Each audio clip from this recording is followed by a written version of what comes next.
నమస్తే welcome to 9+ news నేను సంగీత. Tummidihatti barrage ఎత్తు నిర్మాణంపై మహారాష్ట్ర ప్రభుత్వంతో చర్చించేందుకు తెలంగాణ ప్రభుత్వం అడుగు ముందుకేసింది. ఈ మేరకు సీఎం రేవంత్ రెడ్డి మహారాష్ట్ర సీఎం దేవేందర్తో లేఖ రాశారు. తెలంగాణ ప్రభుత్వ ప్రతినిధి బృందంతో సమావేశానికి సమయం ఇవ్వాలని, అనుకూలమైన తేదీని త్వరగా ఖరారు చేయాలని ముఖ్యమంత్రి కోరారు. కాగా తుమ్మిడిహట్టి ప్రాజెక్టు నిర్మాణాన్ని తెలంగాణ ప్రభుత్వం ప్రతిష్టాత్మకంగా తీసుకుంది. ప్రాజెక్టు నిర్మాణం దిశగా అడుగులు వేస్తోంది.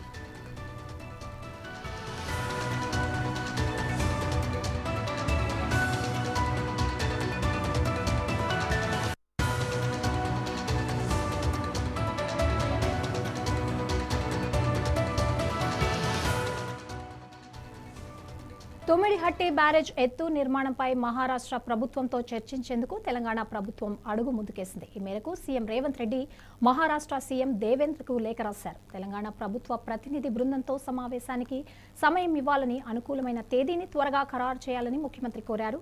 దీనికి సంబంధించి మరింత సమాచారం మా ప్రతినిధి రాజ్ కుమార్ అందిస్తారు. రాజ్ కుమార్, తుమ్మిడిహట్టి ప్రాజెక్ట్ నిర్మాణానికి సంబంధించి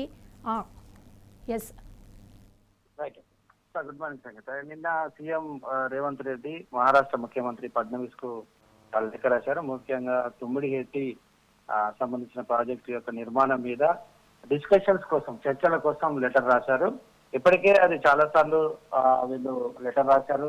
ఆ తర్వాత ఇరు రాష్ట్రాల, అటు మహారాష్ట్ర ఇటు తెలంగాణ సంబంధించిన అధికారులు, మంత్రులు కూడా ఇదివరకు చర్చలు జరిపారు. ముఖ్యంగా ఎన్నికల హామీ అధికారులు రాకముందు కాంగ్రెస్ పార్టీ, ముఖ్యంగా రేవంత్ రెడ్డి ఖచ్చితంగా ఈ ప్రాజెక్టును చేపడతామని హామీ ఇచ్చారు. సో హామీలో భాగంగా ఒక స్టెప్ ముందుకేశారు. 150 మీటర్ల ఎత్తు కట్టాలని మన తెలంగాణ రాష్ట్ర ప్రభుత్వం నిర్ణయిస్తుంది, అధికారులు నిర్ణయించారు. అయితే మహారాష్ట్ర ప్రభుత్వం 148 ఆల్రెడీ ఇదివరకు ఒప్పుకుంది. 148 మీటర్లు కడితే మాకు ఎలాంటి అభ్యంతరం లేదని ఒప్పుకుంది. కానీ 148 మీటర్ల ఎత్తు కడితే తెలంగాణకు పెద్దగా ఒరిగేది ఏమి ఉండదు. ముఖ్యంగా కరెంటు బిల్స్ ఎక్కువ అవుతాయి, మెయింటెనెన్స్ ఎక్కువ అవుతుంది. ఆ తర్వాత ఎక్కువ ఎకరాలకు సాగునీరు అందించలేము, మెయింటెనెన్స్ ఎక్కువ ఉంటుంది. కాబట్టి ఇది గమనించింది ఇప్పుడు రేవంత్ రెడ్డి సర్కారు చాలా సంప్రదింపులు జరుపుతా ఉంది. అటు 148 కాకుండా ఇటు 152, గతంలో బీఆర్ఎస్ ప్రభుత్వం 152కు ఫిక్స్ అయిపోయింది. కానీ మహారాష్ట్రకు సంబంధించిన ప్రభుత్వం ఒప్పుకోలేదు. దాని తర్వాత నిర్వాసితులు ఎక్కువ అవుతారు, ముంపు ప్రాంతాలు ఎక్కువ అవుతాయి, అక్కడ ఈకో సిస్టమ్ దెబ్బలుండి పర్యావరణ అనుమతులు కష్టమని మహారాష్ట్ర ప్రభుత్వం ఒప్పుకోలేదు. సో దీంతో ఇప్పుడు అధికారంలోకి వచ్చిన కాంగ్రెస్ ప్రభుత్వం 152 కాకుండా 150 మీటర్లకు గనక, అంటే మధ్య మార్గంగా 150 మీటర్లు గనక ఎత్తు ఒకవేళ నిర్మిస్తే అది మహారాష్ట్రకు పెద్దగా నష్టం ఉండదు. అదేవిధంగా తెలంగాణకు కొంత ఎక్కువగా కాకుంటున్న ఉద్దేశంతో ఇప్పుడు సంప్రదింపులు జరుపుతున్నారు. సీఎం లెటర్ రాశారు. ఇప్పటికీ అధికారులు చర్చిస్తున్నారు. ఒక డేట్ చెప్పండి, ఇరు రాష్ట్రాల ముఖ్యమంత్రులు వచ్చి అధికారులు కూడా కూర్చొని దీని చర్చల ద్వారా దీని ఒక ముగింపు పలుకుదాం.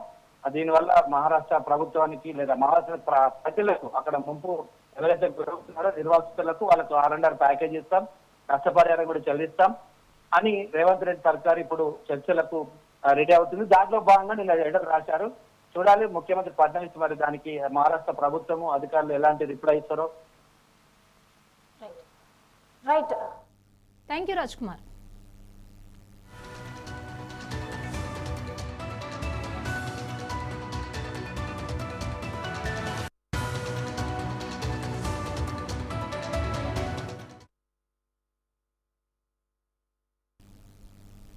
వరంగల్ టెక్స్టైల్స్ పార్క్ ను ఆదుకుంటామని కేంద్ర మంత్రి బండి సంజయ్ అన్నారు.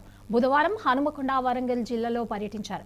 మడికొండ టెక్స్టైల్స్ పార్క్ ను సందర్శించారు. తర్వాత క్లాత్ మ్యానుఫ్యాక్చరింగ్ యూనిట్లను పరిశీలించి సంస్థ యజమానులతో బండి సంజయ్ మాట్లాడారు. వరంగల్ టెక్స్టైల్స్ పార్క్ ను ఆదుకుంటామని, నేతన్నల రుణ సమస్యలను పరిష్కరిస్తామని హామీ ఇచ్చారు. అంతా కలిసి ఒక ప్రతినిధి బృందంగా ఏర్పాటు చేసుకుని వస్తే ఢిల్లీలో కేంద్ర పెద్దలను కల్పిస్తానని తెలిపారు. ఈ మేరకు టెక్స్టైల్స్ యూనిట్ వ్యాపారులకు భరోసా ఇచ్చారు. వరంగల్ టెక్స్టైల్స్ పార్క్ లో పనిచేస్తున్న వస్త్ర ఉత్పత్తిదారులను ఆదుకునేందుకు అవసరమైన చర్యలు తీసుకుంటామని వెల్లడించారు. కేంద్ర ప్రభుత్వం నుండి ఏ పథకాలు అర్హులో గుర్తించి సాయం చేస్తామని హామీ ఇచ్చారు.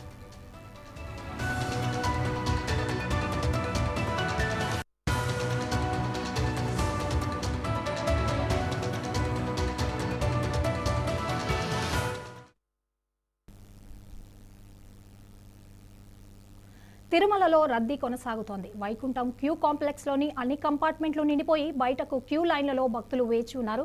శ్రీవారి సర్వదర్శనానికి 12 గంటల సమయం పడుతోంది. నిన్న శ్రీవారిని 87,691 మంది భక్తులు దర్శించుకున్నారు. వీరిలో 49,958 మంది భక్తులు తలనీలాలు సమర్పించారు. నిన్న హుండీ ఆదాయం 4.99 కోట్లుగా వచ్చినట్లు టీటీడీ ప్రకటించింది. నిన్న 4.22 లక్షల లడ్డూ విక్రయాలు జరిగాయని టీటీడీ అధికారులు తెలిపారు. కొన్ని రోజుల్లో వేసవి సెలవు ముగించడంతో తిరుమలకు వచ్చే భక్తుల సంఖ్య మరింత పెరిగే అవకాశం ఉందని టీటీడీ అధికారులు తెలిపారు. అందుకు తగిన ఏర్పాట్లు చేస్తున్నామని చెప్పారు. మరోవైపు తిరుపతి గోవిందరాజస్వామి బ్రహ్మోత్సవాల్లో భాగంగా 5వ రోజు బుధవారం రాత్రి శ్రీ గోవిందరాజస్వామి వారి గరుడ సేవ ఉత్సవం కన్నుల పండగగా జరిగింది. సుగంధ పుష్పాలు, విలువైన ఆభరణాలు ధరించిన స్వామివారు తిరువీధుల్లో ఊరేగుతూ భక్తులను అనుగ్రహించారు. గరుడ సేవను తిలకించేందుకు భక్తులు పెద్ద సంఖ్యలో తరలివచ్చారు.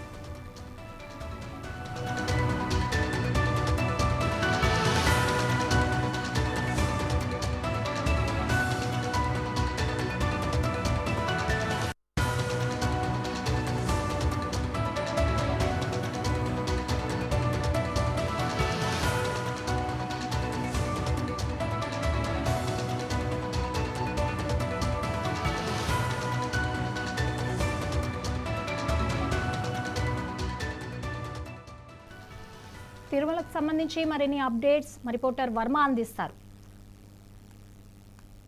సంగీత, తిరుమలలో వేసవి రద్దీ అయితే కొనసాగుతోంది. ఇప్పటికే వేసవి సెలవులు ముగుస్తున్న నేపథ్యంలో తిరుమలకు అటు వారాంతంతో పాటు వారం పొడవునా కూడా పెద్ద సంఖ్యలో భక్తులు చేరుకుంటున్న పరిస్థితి అయితే ఉంది. దీంతో ఈ రోజు కూడా శ్రీవారి దర్శన కంపార్ట్మెంట్లు అన్ని కూడా నిండిపోయి బయట దాదాపు 2 కిలోమీటర్ల మేర క్యూ లైన్ లో భక్తులు వేచి ఉన్న పరిస్థితి అయితే ఉంది. ప్రస్తుతానికైతే దాదాపు 12 గంటల సమయం ఈ సర్వదర్శనానికి పడుతున్నట్లుగా కూడా అధికారులు వెల్లడించడం జరుగుతుంది. ఇక క్యూ లైన్ లో వేచి ఉండే భక్తుల కోసం ఇబ్బంది లేకుండా కూడా ఎప్పటికప్పుడు మంచినీళ్లు కానీ ఇతర అన్న ప్రసాదాలు కూడా అందించే ఏర్పాట్లు చేస్తున్నారు. మరోవైపు రద్దీ కొనసాగుతున్న నేపథ్యంలో తిరుమలలో వసతి గదులు పొందేందుకు కూడా ఇబ్బందిగా మారడంతో పిఎస్సీలో కూడా భక్తులకు కావాల్సిన ఏదైతే బస లాంటి ఏర్పాట్లు అయితే చేస్తున్న పరిస్థితి అయితే ఉంది.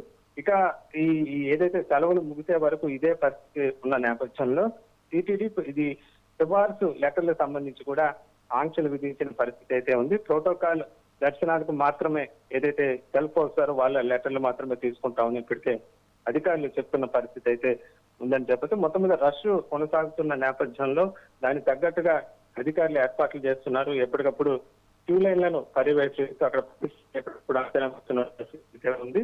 ఇంకా ఈ శనివారం ఆదివారం వస్తున్న నేపథ్యంలో మరింతగా రద్దీ పెరిగే అవకాశం ఉండడంతో దానికి తగ్గట్టుగా ఏర్పాట్లు చేస్తున్నారు. మరోవైపు కాలినడక మార్గాలలో కూడా పెద్ద సంఖ్యలో భక్తులు తిరుమలకు చేరుకుంటున్నారు. రోజుకు దాదాపు 50,000 మందికి పైగా కేవలం కాలినడక మార్గానే తిరుమలకు వస్తున్న పరిస్థితి అయితే ఉంది. ఇక టీటీడీ రద్దీని దృష్టిలో పెట్టుకొని దర్శన విధానాల్లో కూడా మార్పులు చేపట్టిన పరిస్థితి అయితే ఉంది. దీంతో రోజుకు దాదాపు 90,000కు పైగా భక్తులకు దర్శనాలు ఏర్పాటు చేస్తున్నారు. నిన్న కూడా 87,000 మంది భక్తులు స్వామివారిని దర్శించుకోవడం జరిగింది. అలాగే నిన్న హుండీ కూడా దాదాపు 5 కోట్లు అంటే 4,99,00,000 చిల్లర అయితే నిన్న కూడా ఆదాయం సమకూరింది. రికార్డు స్థాయిలో అటు హుండీ ఆదాయం కూడా భక్తులు పెద్ద సంఖ్యలో వస్తున్న నేపథ్యంలో హుండీ ఆదాయం కూడా పెరుగుతూ వస్తున్న పరిస్థితి అయితే ఉంది. నిన్న రికార్డు స్థాయిలో దాదాపు 4,22,000 లడ్డూల విక్రయాలు కూడా టీటీడీ చేపట్టిన పరిస్థితి అయితే ఉంది. మొత్తం మీద భారీ రద్దీ నేపథ్యంలో టీటీడీ యంత్రాంగం అయితే భక్తులకు కావాల్సిన ఏర్పాట్లలో నిమగ్నమైన పరిస్థితి అయితే ఉంది. ఇప్పటికి కూడా ప్రస్తుతం ఈ రోజు కూడా బయట దాదాపు కృష్ణతేజ గెస్ట్ హౌస్ వరకు బయట క్యూ లైన్లు తిరుమలలో వేచి ఉన్న నేపథ్యంలో భక్తులకు కావాల్సిన ఏర్పాట్లు ఆ క్యూ లైన్ లో ఉండే వాళ్ళకి కూడా ప్రత్యేకంగా ఇబ్బంది లేకుండా కూడా అధికారులు చర్యలు తీసుకుంటున్న పరిస్థితి అయితే కనిపిస్తోంది. సంగీత. Thank you Varma.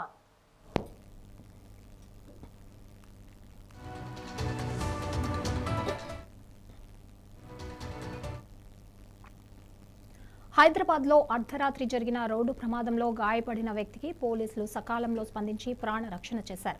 గాంధీ ఆసుపత్రి మెట్రో స్టేషన్ సమీపంలో స్కూటీ స్కిడ్ కావడంతో వ్యక్తి తీవ్రంగా గాయపడగా పాట్రోలింగ్లో ఉన్న చిలకలగూడ ఏసీపీ కె శశాంక్ రెడ్డి వెంటనే స్పందించి ఆసుపత్రికి తరలించారు. అర్ధరాత్రి 3 గంటల సమయంలో గాంధీ ఆసుపత్రి మెట్రో స్టేషన్ సమీపంలో మల్కాజ్గిరికి చెందిన ఎన్ కిరణ్ తన స్కూటీపై వెళ్తుండగా స్కిడ్ అయి కింద పడిపోయాడు.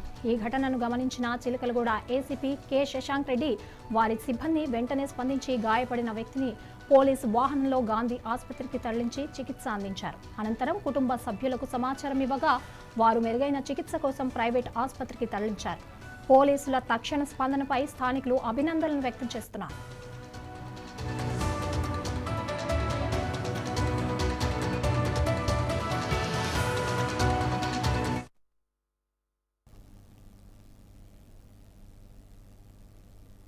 జనగామ జిల్లా పాలకుర్తి మండలం కేంద్రంలోని బస్టాండ్ సమీపంలో శాతపురం గ్రామానికి చెందిన తీగల ధర్మారావుపై గుర్తు తెలియని వ్యక్తులు కత్తులతో దాడి చేసి తీవ్రంగా గాయపరిచారు.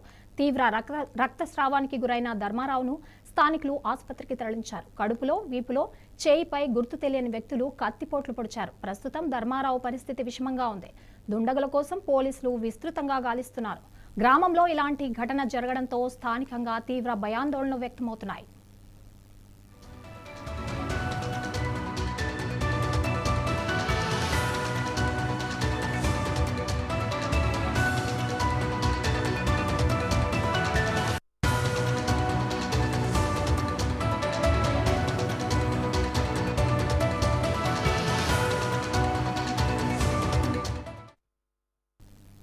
తాడేపల్లిలోని వైసీపీ పార్టీ కేంద్ర కార్యాలయంలో జరిగిన కీలక సమావేశానికి పార్టీ రీజనల్ కోఆర్డినేటర్లు, జిల్లా అధ్యక్షులు, ఎంపీలు, ఎమ్మెల్యేలు, ఎమ్మెల్సీలు హాజరయ్యారు. ఈ సందర్భంగా జగన్ మాట్లాడుతూ చంద్రబాబు పాలనపై నిప్పులు చెరిగారు.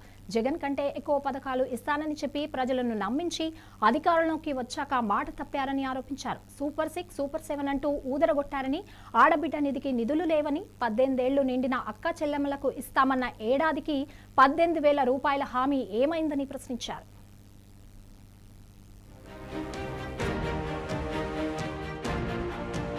తాడేపల్లిలోని వైఎస్ఆర్ కాంగ్రెస్ పార్టీ కేంద్ర కార్యాలయంలో జరిగిన కీలక సమావేశానికి పార్టీ రీజనల్ కోఆర్డినేటర్లు, జిల్లా అధ్యక్షులు, ఎంపీలు, ఎమ్మెల్యేలు, ఎమ్మెల్సీలు హాజరయ్యారు. ఈ సందర్భంగా జగన్ మాట్లాడుతూ చంద్రబాబు పాలనపై నిప్పులు చెరిగారు. జగన్ కంటే ఎక్కువ పథకాలు ఇస్తానని చెప్పి ప్రజలను నమ్మించి అధికారంలోకి వచ్చాక మాట తప్పారని ఆరోపించారు. సూపర్ 6, సూపర్ 7 అంటూ ఊదరగొట్టారని, ఆడబిడ్డ నిధికి నిధుల్లేవని, 18 ఏళ్లు నిండిన అక్క చెల్లెమ్మలకు ఇస్తానన్న ఏడాదికి 18,000 రూపాయల హామీ ఏమైందని ప్రశ్నించారు. ఇక చంద్రబాబు నాయుడు గారి ఎన్నికలప్పుడు సూపర్ 6 అన్నాడు, సూపర్ 7 అన్నాడు, ఓ మేనిఫెస్టో కాపీ అన్నాడు. 143 హామీలు ఆ ఎన్నికల మేనిఫెస్టోలో తాను పెట్టి చివరికి ఎన్నికలు అయిపోయిన తర్వాత ఆ మేనిఫెస్టోను చెత్తబుట్టలో వేసిన పరిస్థితులు ఈరోజు మనం అంతా కూడా చూస్తానే ఉన్నాం. ఆడబిడ్డ నిధి ఏమైంది? 18 ఏళ్ల వయసు నిండిన ప్రతి అక్క చెల్లెమ్మకు ప్రతి నెల 1,500 రూపాయలు చొప్పున సంవత్సరానికి 18,000 ఇస్తానన్నావు కదా, 2 ఏళ్ళు అయిపోయింది, 3వ సంవత్సరం బడ్జెట్లో కూడా పెట్టలే కదా అని అడిగితే మాట రాదు. సూపర్ 6, సూపర్ 7లో భాగంగా నిరుద్యోగ భృతి అని, చదువుకున్న ప్రతి పిల్లాడికి కూడా 3,000 రూపాయలు నిరుద్యోగ భృతి ప్రతి నెల ఇస్తానన్నావు. సంవత్సరానికి 36,000, 2 ఏళ్లకు 72,000 ఇప్పటికే బాకీ పడ్డావు. 3వ సంవత్సరంలో కూడా బడ్జెట్లో కూడా పెట్టలా అని అంటే దాని మీద మాట ఉండదు. చంద్రబాబు మోసపూరిత పాలనను, వెన్నుపోటు రాజకీయాలను జనానికి వివరించాల్సిన అవసరం ఉందని జగన్ అన్నారు.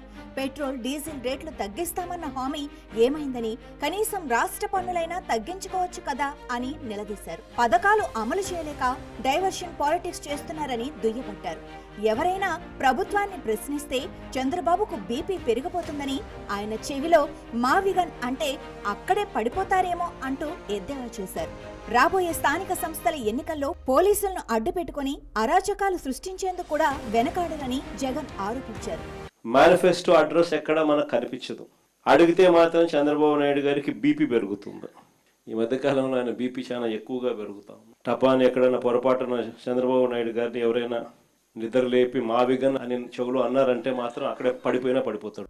చంద్రబాబు ప్రభుత్వ 2 ఏళ్ల వైఫల్యాలను ఎండగడుతూ వెన్నుపోటుకు 2 ఏళ్ల పేరుతో ఓ బుక్లెట్ ను జగన్ విడుదల చేశారు. జూన్ 4 నుంచి 12 వరకు రాష్ట్ర వ్యాప్తంగా నిరసన కార్యక్రమాలు చేపట్టాలని పార్టీ శ్రేణులకు ఆదేశాలు జారీ చేశారు. ఈ బుక్లెట్లను, డిజిటల్ కాపీలను రాష్ట్రంలోని ప్రతి ఇంటికి చేరేలా చూడాలని సూచించారు. జూన్ 4న మండల కేంద్రాల్లో, 8 లేదా 9న నియోజకవర్గ కేంద్రాల్లో టౌన్ హాల్ సదస్సులు, జూన్ 12న ప్రతి నియోజకవర్గ కేంద్రంలో భారీ ర్యాలీలు నిర్వహించి ప్రభుత్వ మోసాలను ప్రజల ముందు ఉంచాలని దిశానిర్దేశం చేశారు. ఇవి ప్రతి మండల కేంద్రంలో కూడా 4వ తారీఖున ఈ రెండు చూపిస్తూ ఆ ఈనాడులో ఇచ్చిన మేనిఫెస్టో కాపీని, ఈ బాండ్లను మండల కాపీలో 4 కూడళ్ల మధ్యన నిప్పంటించి నిరసన తెలిపే కార్యక్రమం ఆ రోజు జూన్ 4వ తారీఖున మండల కేంద్రాలలో చేసే కార్యక్రమం. జూన్ 8, జూన్ 9వ తారీఖున నియోజకవర్గ హెడ్ క్వార్టర్స్ లో వెన్నుపోటుకు 2 ఏళ్ల కార్యక్రమం కింద టౌన్ హాల్ సదస్సులు. చివరిగా జూన్ 12వ తారీఖున, ఇది వెరీ ఇంపార్టెంట్, చివరిగా జూన్ 12వ తారీఖున ప్రతి నియోజకవర్గ కేంద్రంలో, రాష్ట్ర వ్యాప్తంగా ప్రతి నియోజకవర్గ కేంద్రంలో చంద్రబాబు 2 ఏళ్ల వెన్నుపోటు పాలనకు నిరసన తెలుపుతూ పెద్ద ఎత్తున నిరసన ర్యాలీలు నిర్వహించాలి. మొత్తం మీద చంద్రబాబు ప్రభుత్వ 2 ఏళ్ల పాలన పూర్తి కావస్తున్న సందర్భంగా వైఎస్ఆర్ కాంగ్రెస్ పార్టీ ఆందోళనలతో హోరెత్తించేందుకు సిద్ధమైంది. వెన్నుపోటుకు 2 ఏళ్లు నినాదంతో ప్రజల్లోకి వెళ్లాలని నిర్ణయించింది. అటు స్థానిక సంస్థల ఎన్నికలు సమీపిస్తున్న వేళ జగన్ చేసిన ఈ విమర్శలు, ప్రకటించిన కార్యాచరణ రాష్ట్ర రాజకీయాల్లో మరింత వేడి పుట్టిస్తున్నాయి. ఈ ఆరోపణలపై అధికార పక్షం ఎలా స్పందిస్తుందో, వైఎస్ఆర్సీపీ నిరసన కార్యక్రమాలు ఎంతవరకు ప్రభావం చూపుతాయో వేచి చూడాలి.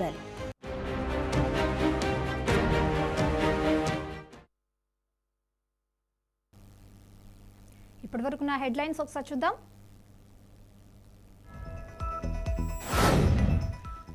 తొమ్మిడిహట్టి బ్యారేజ్ పై తెలంగాణ ముందడుగు, మహారాష్ట్ర సీఎం కో రేవంత్ లేఖ.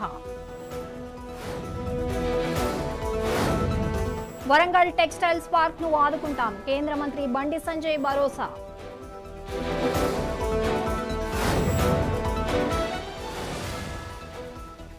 తిరుమలలో కొనసాగుతున్న భక్తుల రద్దీ, సర్వదర్శనానికి 12 గంటల సమయం.